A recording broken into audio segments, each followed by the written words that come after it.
Hey guys, my name Watch is me. Wes Burke from CG Cookie, and here today on this live stream, we are here with Henry Darnell, a professional artist from the film and VFX industry for about 20 years. Henry is well known for creating physical miniatures, puppets, and props for films and just about anything else.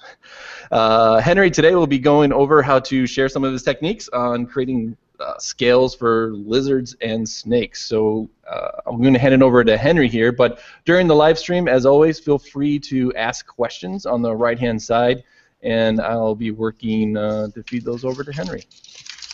Woohoo. Henry, she's all yours. Alrighty. Hi, everybody. Welcome to our Sculpt Cookie live stream. Hopefully, you'll be able to see some of the textures I'm doing today.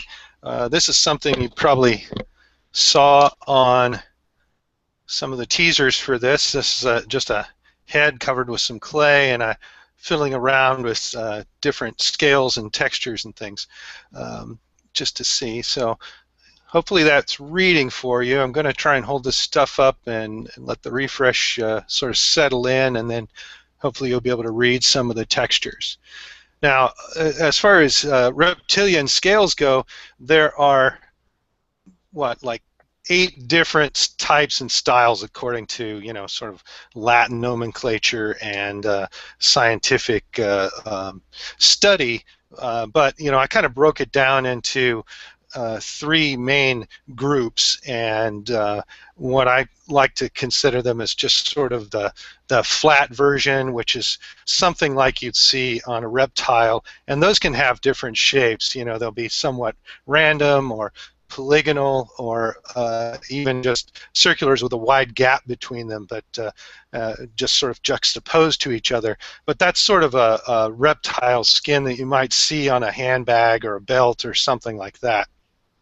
The second type is more of a, they call it micronate, or like a snake skin, with overlapping scales and things, either on, like a snake or even a dragon.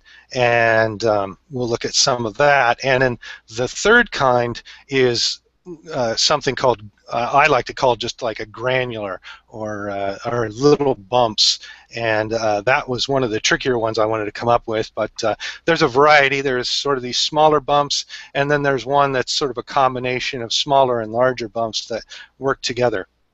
And we'll cover on a way to do that, and then we'll also look at some simple and easy techniques that I've come up with for covering a large area with a sort of reptilian texture.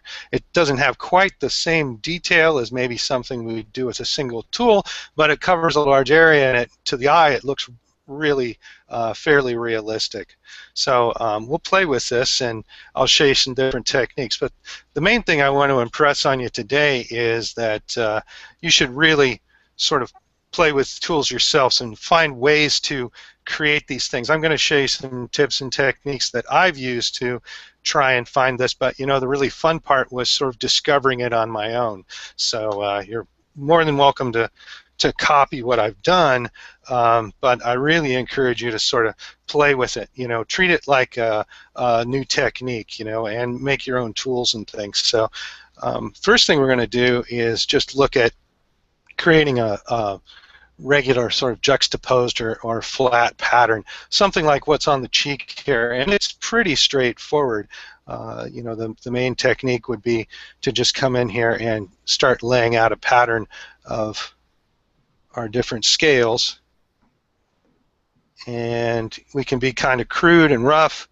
This is a really soft clay, and you can see how it's sort of tearing up. Yeah, I was going to say, how deep are you? Oh, there we go. Okay. I'm only going a 16th, even a 32nd, and I'm just holding the tool at a certain height and just dragging it around, and I can get fairly random with it. The nice part about this technique is that we can change the scale of it. So as I'm working across the character or the surface, as I come to an area, well, you'll notice on reptiles is like lizards and things, is as it comes toward an area that's more articulated, say like an arm or down on the feet, and that the scales tend to get smaller. or maybe along the stomach of an alligator, you might have something that's more rectangular like this, and they might change shape along the edge as they transition over to the more normal alligator skin or something like this. And doing it this way, you've got full control over that. You more or less can draw your pattern, right on the surface and get the look that you want. So with scales, you find it's always you've kind of done it with subtraction versus adding medium. Yeah, I prefer subtraction, especially for this kind of a scale. I've seen a lot of craft people do scales. Well, they're creating each individual scale, and maybe cutting them out like on a sheet of cookies. Making a cookie cutter and applying them down like shingles, and that gets a little tricky because especially with like a clay like this, once you've created the piece, you're doing everything you can not to knock down the edges or destroy its shape, and that can get kind of tricky. Maybe some people do it with Super Sculpting and things, but it's not my preferred method. So I would get this happening, just sort of sculpting it out, and then I'm using some naphtha or lighter fluid to just melt the clay where I've cut it. And depending on what kind of clay you're using, naphtha or the lighter fluid work really well for these sort of oil-based Roma clays. They'll melt it slightly, but they won't completely destroy it. Now, Almost kind of add in like your soften brush or something when you're sculpting that. Yeah, and you know what? I love to think about this in terms of a sort of digital technique and things. I'm always thinking of how. Well, I'll show you some things later that totally feel like sort of using an alpha channel or yeah, this is totally like softening it down and knocking down these edges. But yeah, coming from a practical background, I sort of had to work the other way around when I went into digital, and I would just sort of think of an alpha channel as using some sort of a stamp, and now that's what the students or people are going to do that really haven't had a lot of experience in practical things. I guess it gives them a point of reference, for what they've learned digitally. Cool, and just a heads up, so if anyone joined us right now on the live stream, feel free to jump in on the right-hand side and ask any questions you may have throughout, and I'll feed those over to Henry. Yeah, totally interested in hearing what people are curious about. They have any specific questions. So, this is a very random pattern. Of course, I could do something that was a little more specific and juxtaposed, even or offset in a way. But yeah, that's the beauty of this sort of technique, is just being able to draw it in. Now, some other techniques that work really well. I'm going to try some things with some larger tools since it's somewhat hard to see. Are just using some of the different sculpting tools I have. I have a bunch of different sizes of spoon shapes and things that work really well, and these are pretty good for sort of creating that sort of snake-like texture of scales, sort of overlapping each other. And I haven't really done it with this tool very much, so give me patience here if it starts to look. You kind of almost have to warm up with this, that's sort of working with it and finding what's working, what's not working. That's sort of the fun of it with this. Yeah, this part definitely seems like the kind of sit down, bear down, and to cover the surface. Yeah. Still time consuming. Yeah, and that's the thing about this sort of work with these tools, is it can be very time consuming, and sometimes that's what you need to do, is to come in and do something sort of time-consuming to work your way around, a particular feature on the piece, or just to get the detail that you want.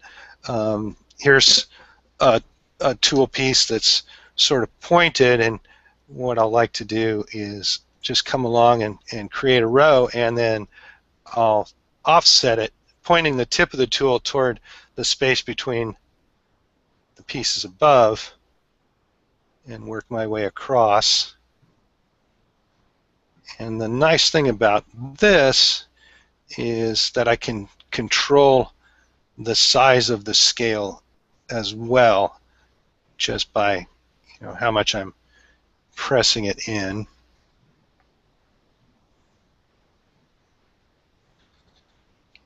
And I can get it to go from a larger scale down to a smaller scale.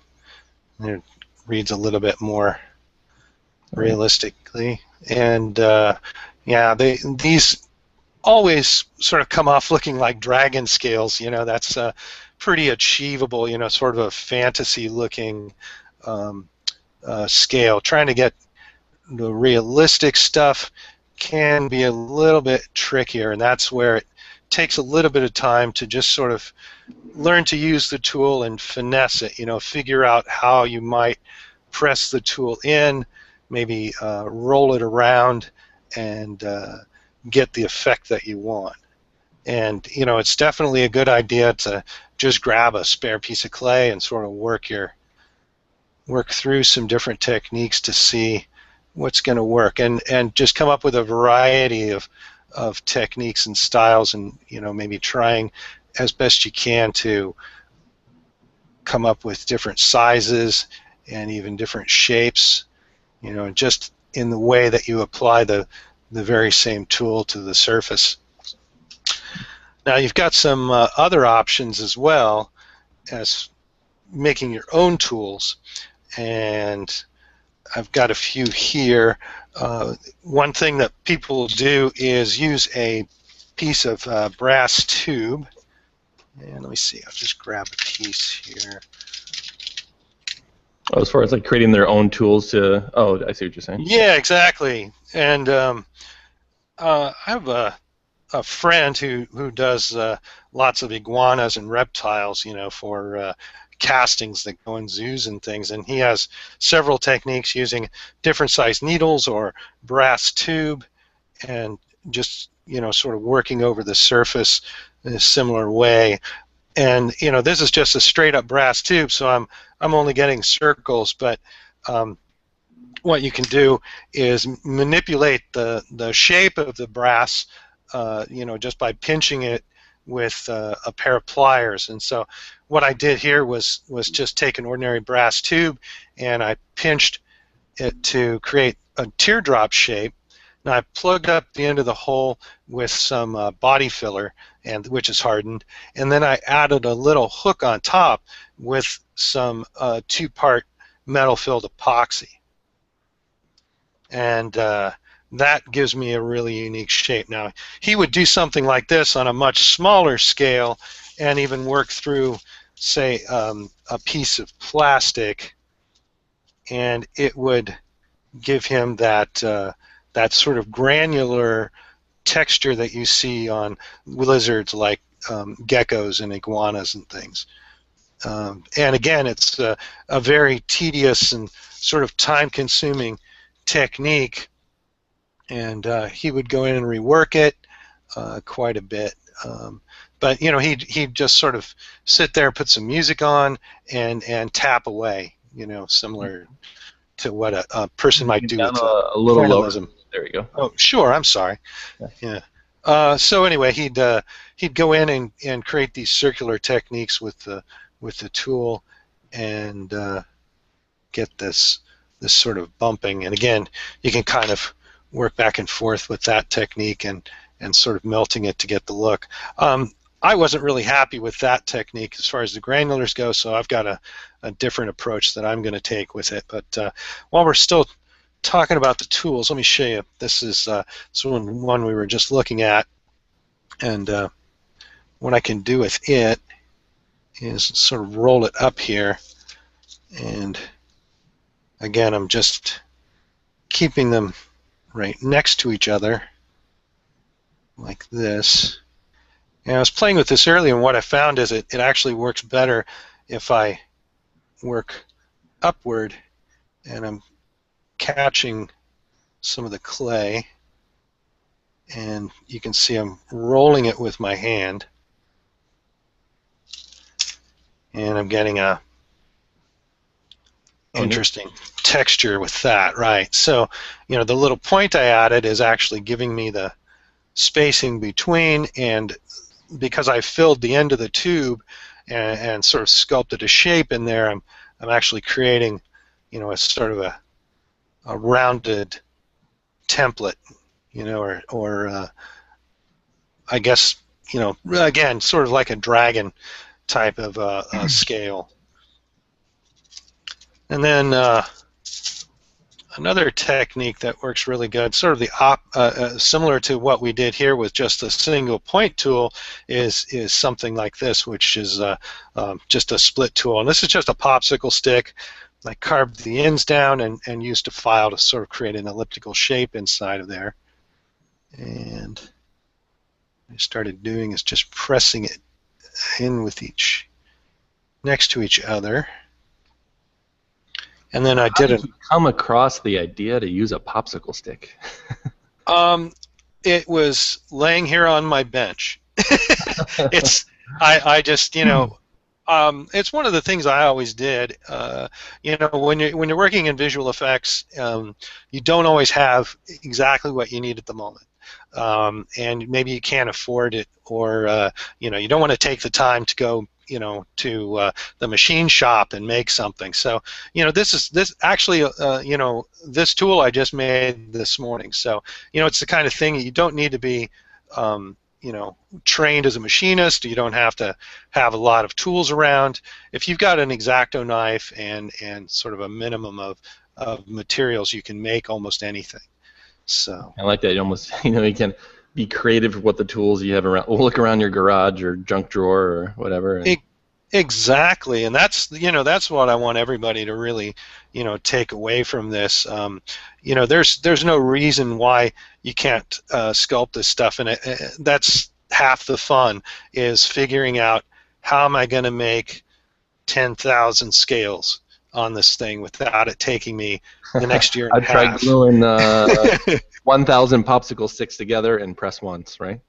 Yeah, but you know, and it's the same thing that we would do digitally. You know, you'd maybe work up a small section of something and say, oh, I like that, you know, or make something like in ZBrush, you know, the way you'd make an alpha. You'd actually sculpt something and then create an alpha from it, or a stamp, and you can see here it creates a nice technique. Again, these are, because I'm working quickly here and I really don't have time to finesse it, it's coming off a little bit sort of stylized and dragony, but you know, what I love about this particular technique is what I'm doing here is just pressing the tool in, and then I'm leaving a little gap between where I pressed it in the first time and I press it in the second time, and it's creating a ridge there.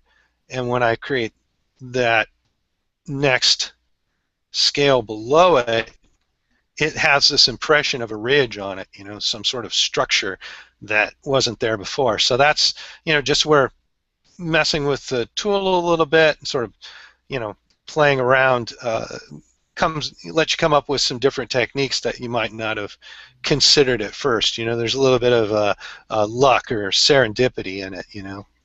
It's kind of fun.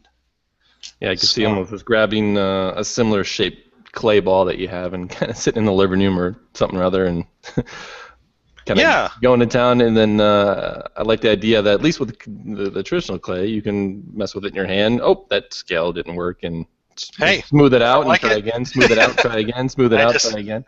Exactly. You know, that's what it's about. And you know, I either scrape it off, or I made this little tool here just to help me sort of roll this I was gonna say, yeah. What are you doing? So is that another like hardened clay, the well, egg? it could be. It could be. It's actually what it is it's a silly putty egg, There you and go. I sanded everything off of it and glued it together and made a little roller out of it.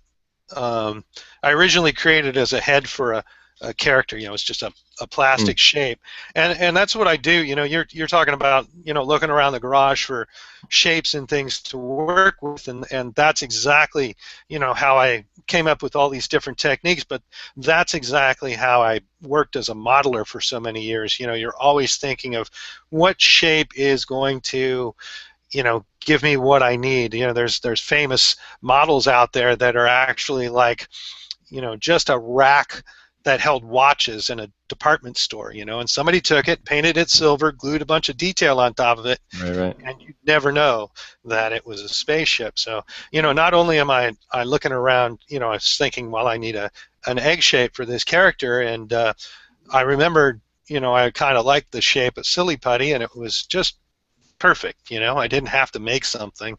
I could use something that existed. And then I discovered that it actually worked out really well as a rolling material for something like this. And the reason I actually decided to use it for this was to work with something else like stamps and things. Mm.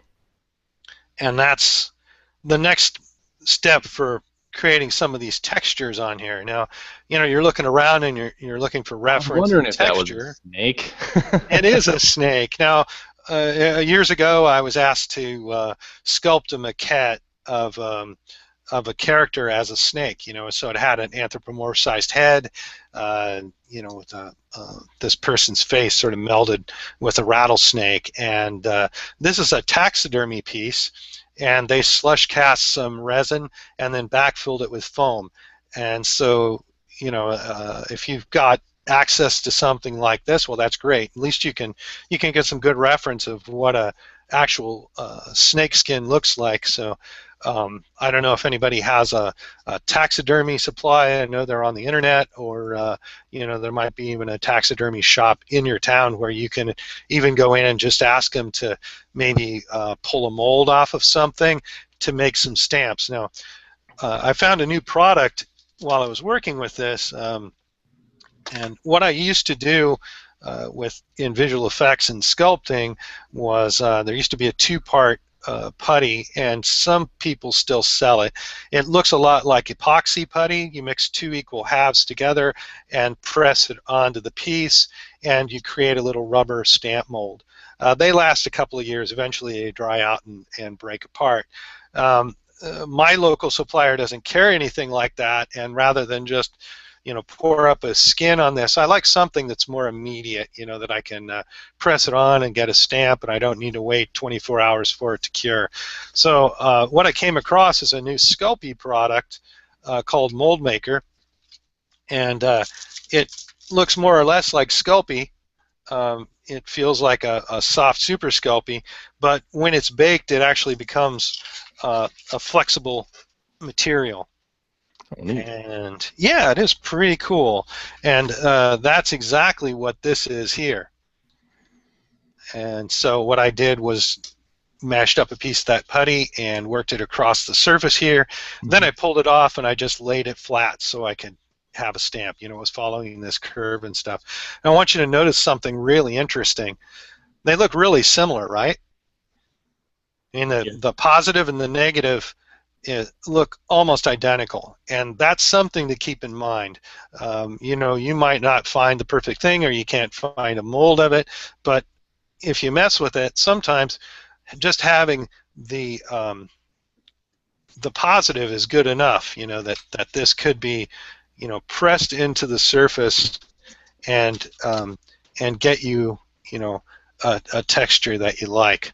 Now the reason to have it in the form of a rubber stamp is to be able to sort of work it over the surface and bring it together. And this is really, close to an alpha stamp, right? That you would use. I mean, I was just thinking, it might be kind of neat application I don't know if it's big with traditional artists, or maybe it should be, is 3D printing out Mm, your stamps or specific things that you may need. Imagine downloading sure. like what Jonathan did recently with that NASA surface scan of a planet. To be able Yeah. to imprint That, that as a stamp, or something similar of actual data, and to make props. And yeah, for sure. that Yeah, would be that kind of that's actually a great idea. I mean, you could literally, turn your outfit into something workable.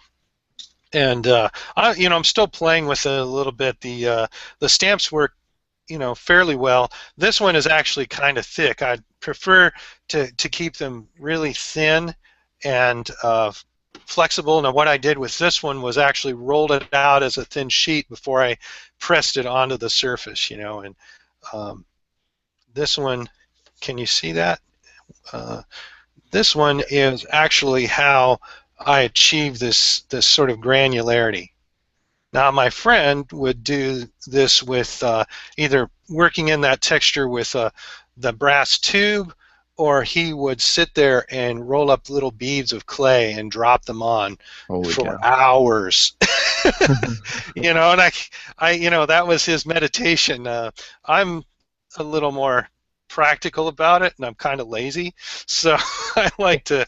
Well, I yeah, like. you're probably used to working with, hey Henry, we need this by Friday, and it's Thursday evening. Yeah. And that's one of my friends said it best. He said, if you've got something really complicated and time-consuming, the best thing to do is to hire somebody who's lazy. And I'm not saying that they're going to kick back and play video games and watch TV, but they're going to come up with the most expedient and efficient way of doing something. So, it was always one of those things where we had to come up with something very quick and repeated, where we just didn't have the time or the patience to I mean, crank it out. echoes quite a bit from my experience in the game industry, of where we would need an environment. Instantly, you start thinking about modular design. How can we get the most bang for the buck? Yeah. What's camera close? What's not? What can we get away with? And Yeah, there's a practical side to anything like that, and if you've got some mundane task and can find a way to expedite it. And I really appreciate that about craftspeople. If you go to craft fairs and watch people work with clay, you see somebody turn out some really beautiful little cup, or some ceramic piece, and it's got this crazy design on it, and it's just their hours of practice. But if you watch them make it, you look at this thing and a beautiful little kiln-fired piece, and you're thinking, well, how can they sell that for $20? And then they do a demonstration and they pop those things out in like 2 minutes, and you're just you're floored by their efficiency and knowledge. Right. So one thing I wanted to show you was you notice that and this has gotten mashed up a little bit, but if it reads with the shadows and things. This beaded detail is actually sort of following the wrinkles of the eyelid and the brow here, and that's something I was after. Was finding a technique where I can get this beaded texture with the stamp, but how can I get it to work for me on these sort of compound surfaces? I'm never going to be able to get in here and hold that kind of detail with with a stamp like this, trying to find the best way. And it's fairly forgiving as far as the overlapping and stuff, but I knew it was fairly deep, and I'd have to press fairly hard, and I'd lose my shape and form, with this softer clay. So what I did was looked at just taking some clay and putting a plastic over top of it. Now, is that plastic that looks just like from like a grocery bag? Exactly. It's a grocery bag. Yeah. I mean, you got plastic and things all around your house, and I love I've got bags of bags, and so they're quick and disposable. They're being outlawed here in Dallas, so of course they're going to go away. I'll end up with some stash that'll last me the rest of my life. But there's that goes back to Sure, I could go and I have a roll of cling wrap and things, but why not use something disposable that, that I have laying around? And I actually found that I like the way it reacts. This is actually engineered not to stick to stuff, so it actually works better, just with its own, properties than even a piece of cling wrap, which by its nature is made to stick to stuff, right? So. Yeah. It actually works great. But so this was a stamp that I made on a larger scale. And what was that stamp of? What'd you mold up? Well, I'll show you. I want to show you. So here's my texture, right? So I've got the small granularity. I've got some larger granularity here, and this is again was sort of a test piece to see. But I've got this. They call this tubercular. With these larger bumps and the smaller bumps together. But that's how I created these areas here, was just pressing it right into this stamp. So actually the bright colors that you see on there are a little bit telltale of how I actually made it.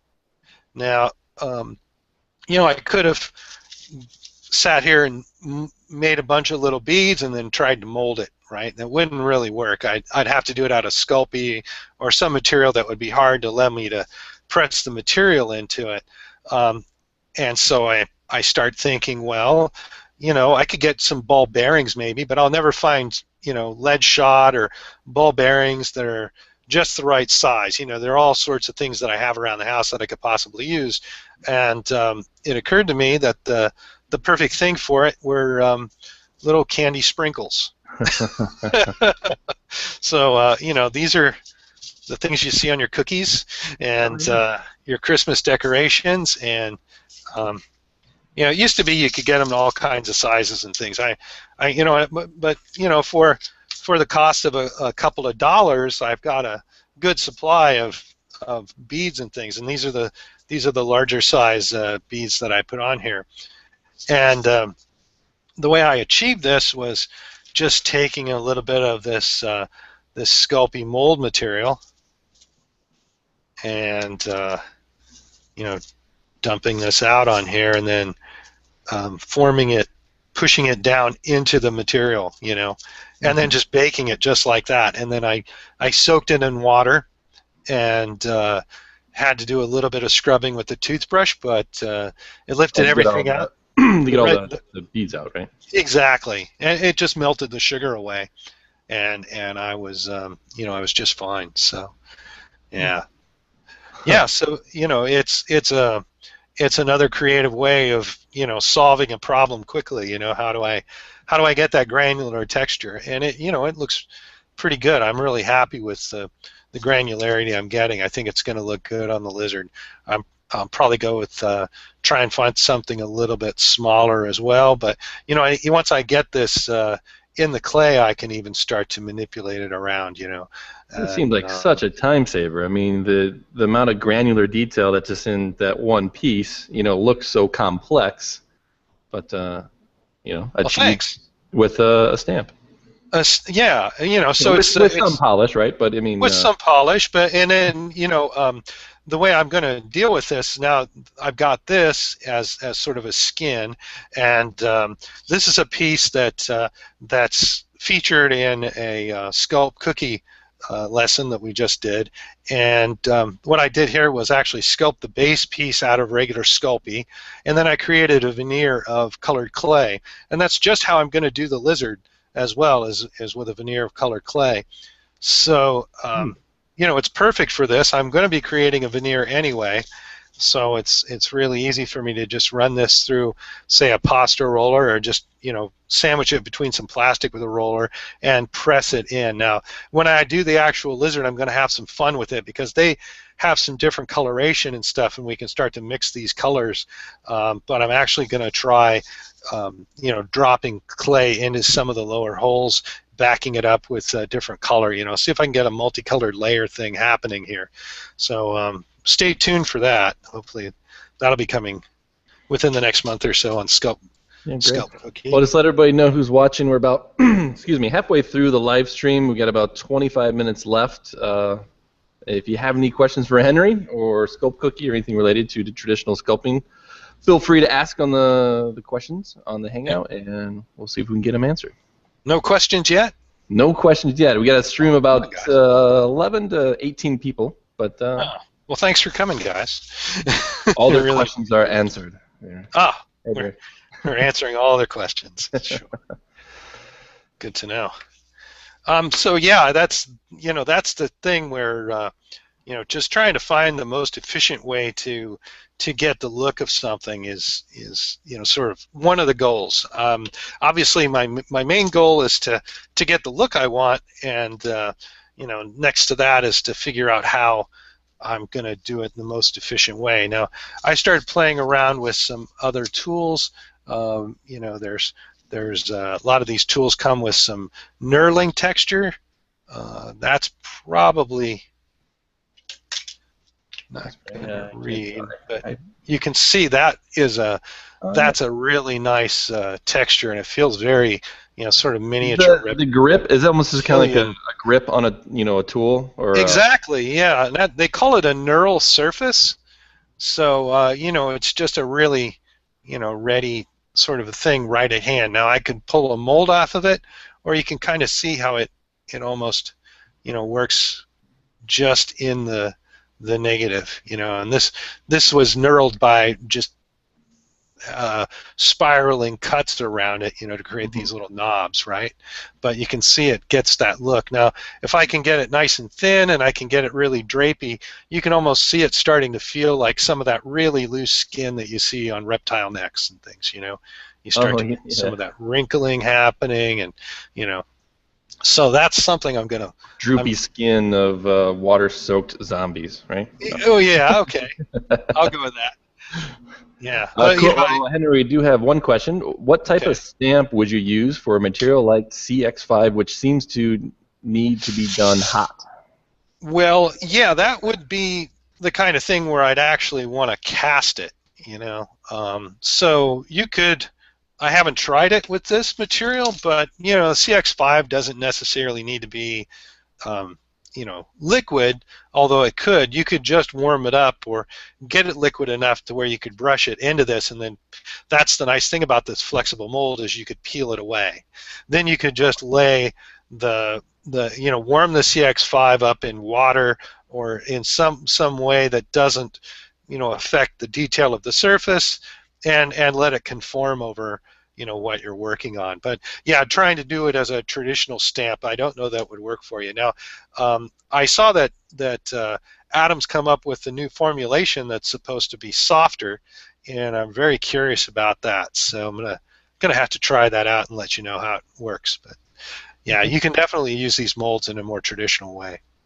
Now, with your stamps that you created from the sculpt, how resilient are those to heat? And I guess I haven't stressed them with any serious heat and things, but it baked at 275, so that's how you cure this, is treat it just like Sculpey. So I pressed the candy into this, I threw it in the oven, it bakes at 275 for 20 minutes. You let it cool down, and then I melted the sugar out, and it comes out as a flexible piece. So it's not going to hold up to hot metal or anything, but it's definitely going to work for this. Now, if you want to get into metal casting and stuff, there's different rubbers and things that will hold up to that sort of thing. But for this, it's perfect. It's an instant mold, and that's what I like, is something quick and instant. So the knurled surface was working good.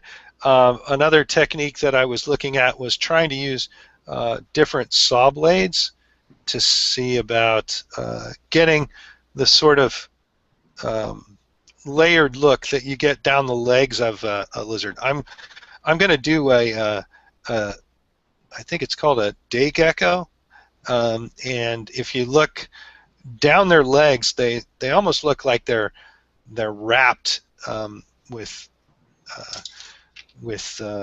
scales that sort of overhang each other like that. You'll see them sticking out and sort of pointed.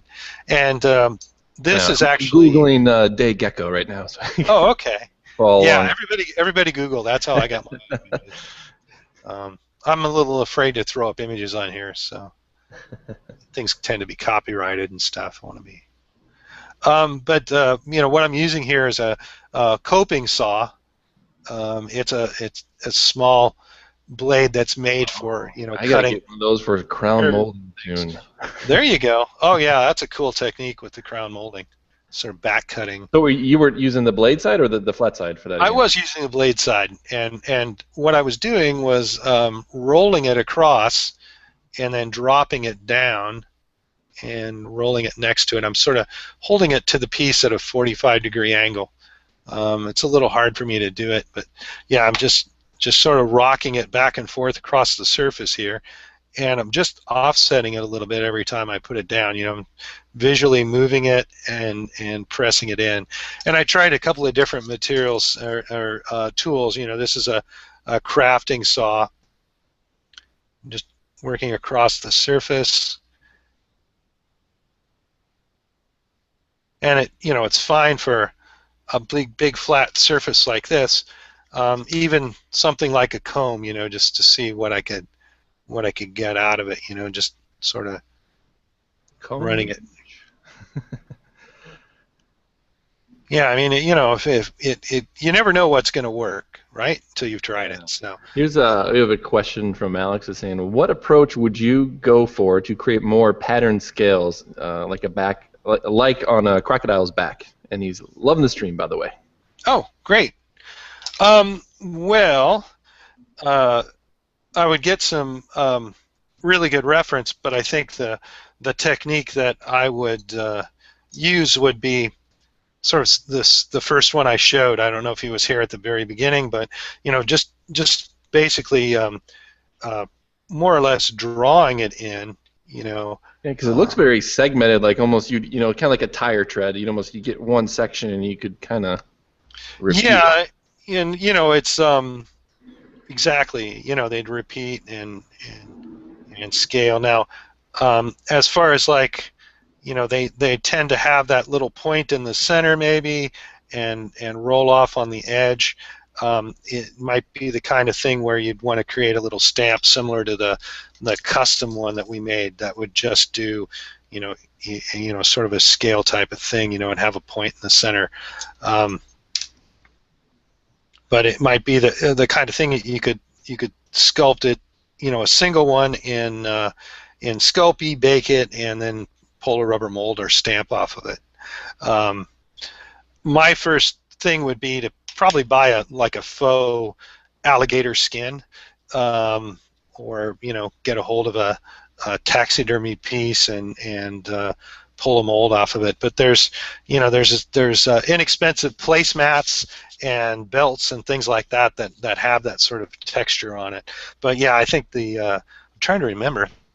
I know I did Google it real fast on what an alligator or crocodile back looks like. Is that what you're doing as well?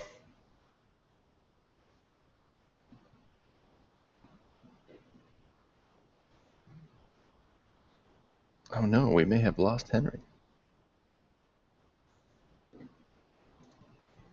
All right, guys, well, hang on and let me double check to make sure that Henry is still there, and we'll be back in 1 second. There he is. Oh, he was Googling. Are you back, sir?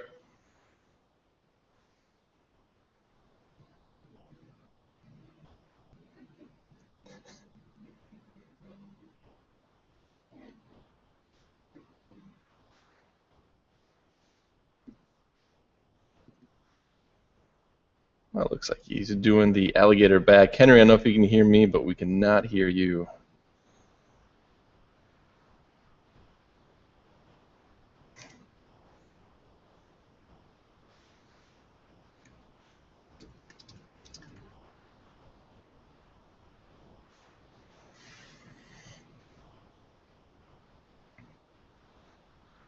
His mouth is moving. I wonder if I could mimic what he's doing.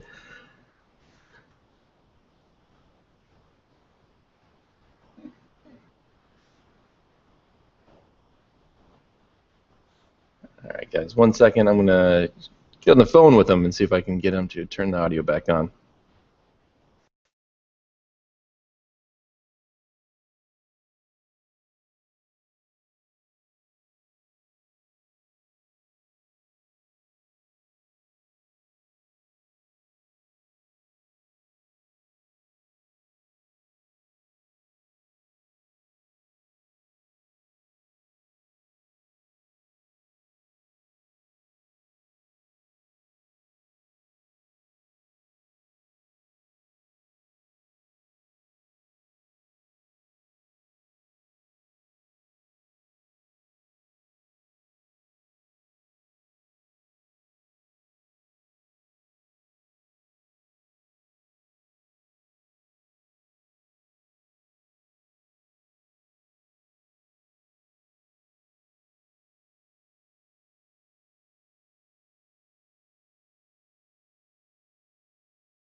Hang on, guys. We're just checking out what is going on with the audio with Henry, and I'll be back in a second here. Hang on.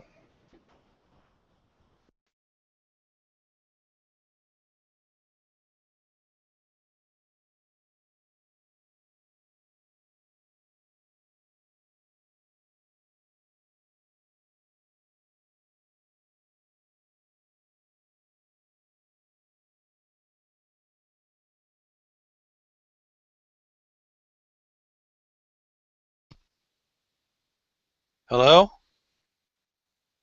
Hello, guys. There Wes? you are, sir. Now you're back. Ah, sorry about that. This, my headsets have this little doodad on them that hang right about at my belt line, and if I move the wrong way, I think I mute it. But actually, Nope. this just came unplugged from the computer. I know. I was So, trying to think. I'm like, how do I get his attention? Sorry. fortunately, I had the phone here for time, so your message came up. Thanks. Great. So we So where lost did? you just as you were starting the new alligator technique here in the back. Oh, geez, really? Yeah. Okay. All right. Well, what I could see is alligators have these ridges. On reptiles, they're called frills, and so the first thing I would do is just come along and just use my fingers, see if I can pinch something up to get that feel. So you'll see these on reptiles, these ridges and things. They'll have sensory organs in them and stuff. On some lizards, as far as an alligator goes, you'll just see these sort of armored platelets. But I would do the pinching and then use that drawing technique to go around and break these apart.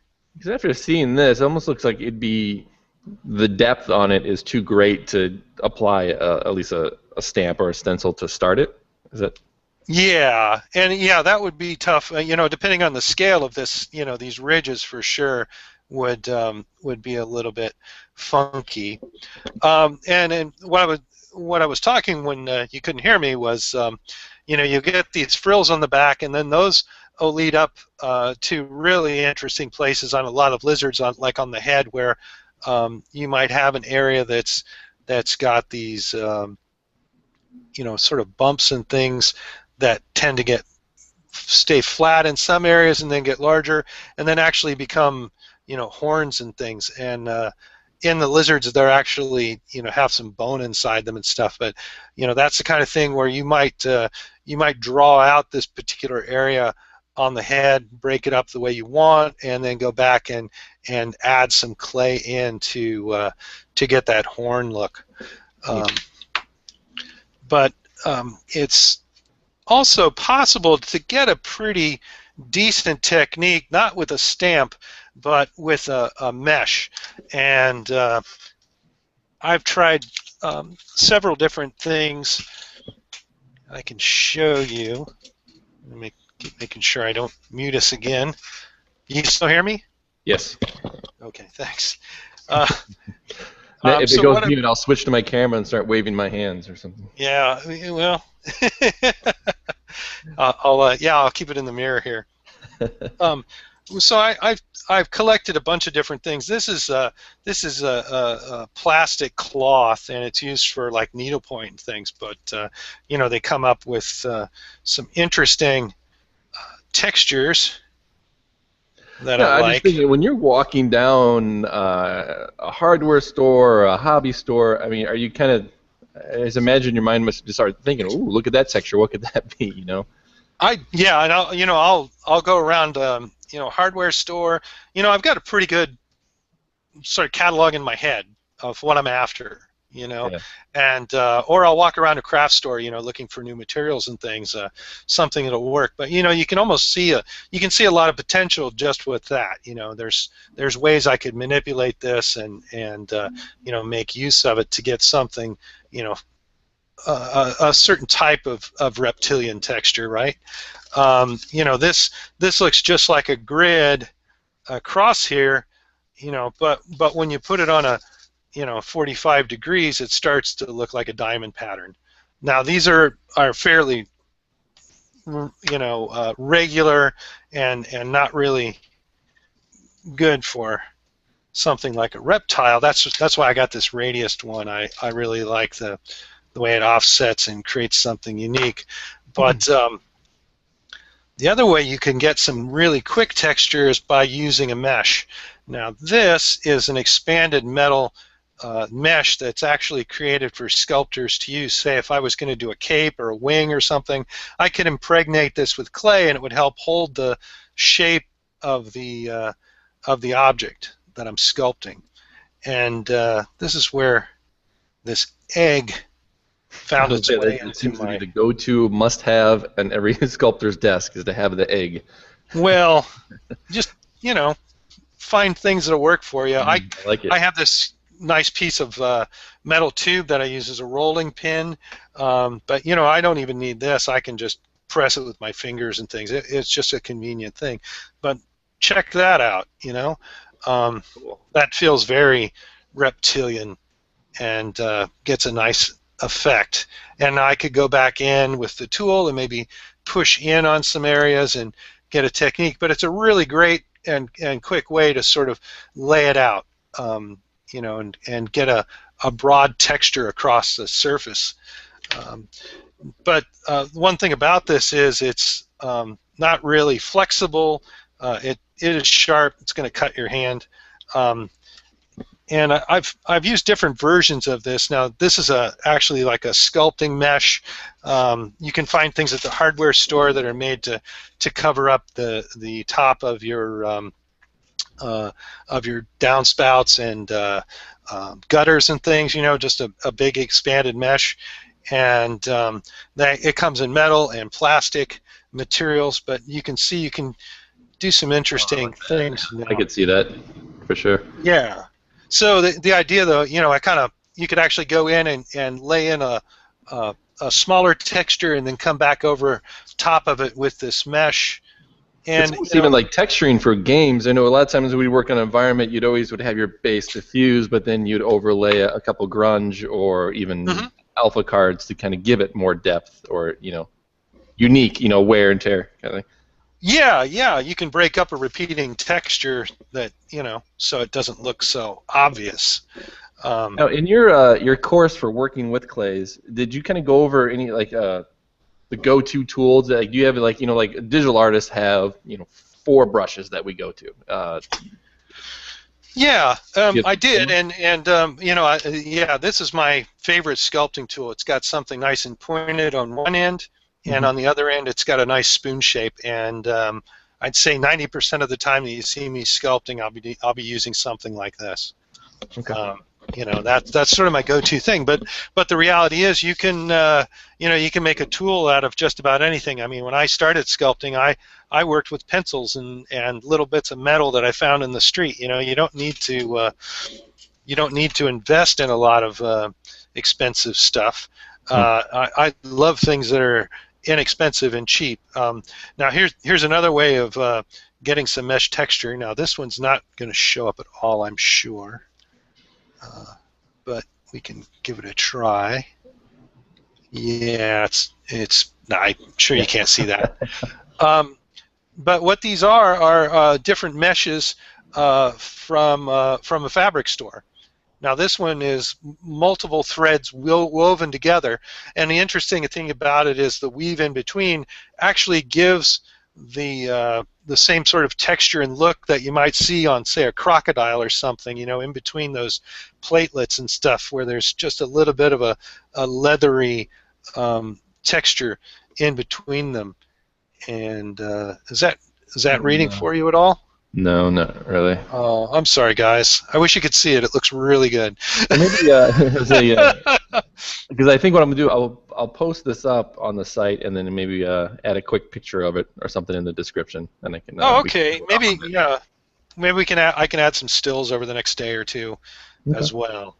Well, with that being said, we have about 5 minutes left on the stream, guys. So if you have any last-minute questions, drop them into the right-hand side, and let's see if we can get them answered up before we close off here. And one thing I wanted to show you here is, let's see, maybe I can, these larger ones might start to read a little bit better. This red mesh that I'm working with is actually just a bag that they use at the grocery store for produce that's out of date. My grocery store, they'll bag it up and set it off to the side, and if you're nice to the produce man, they'll just give you one for free, right?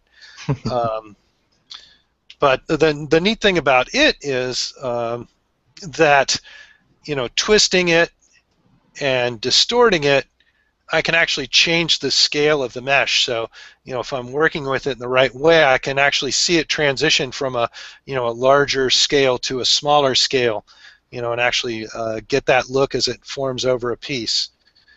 And here's a heavier mesh that is on a larger scale that I really like. And again, it's got a really heavy weave to it. So it creates that sort of breakup between these forms.